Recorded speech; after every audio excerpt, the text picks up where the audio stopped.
นมหาชนิดสุดยอดนมแคลเซียมสูงจะช่วยเพิ่มความสูงสำหรับเด็กน้อยและวัยรุ่นมีนมยังแน่เบิ่งคลิปนี้ให้จบ1นุ่มน้องโพนุ่มน้องโพนี่จะเป็นนุ่มโค 100% ดังนั้นจะมีแคลเซียมสูง2โอวัลตินรสม่อนช็อกโกแลตนมชนิดนี้จะมีแคลเซียมสูงพร้อมด้วยวิตามินอื่นๆ3นุ่มตามี UHT รสจืดนุ่มชนิดนี้จะมีวิตามินดีถึง 30% และมีแคลเซียมสูงถึง 35% ซึ่งวิตามินดีกับแคลเซียมจะช่วยเรื่องการทำงานเฮ็ดให้การดูดซึมแคลเซียมได้ดีจะช่วยเรื่องความสูงได้ดี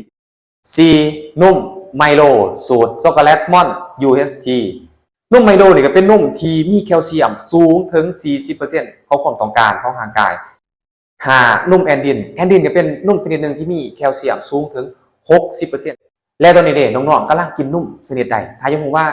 นุ่มที่น้องกำลังกินมีแคลเซียมสูงหรือบ่ลองคอมเมนต์นุ่มที่น้องกินมาไว้กล่องคอมเมนต์นี้แล้วม่อมคิวจะมาตอบให้แล้วพบกันใหม่ในคลิปหน้าสบายดี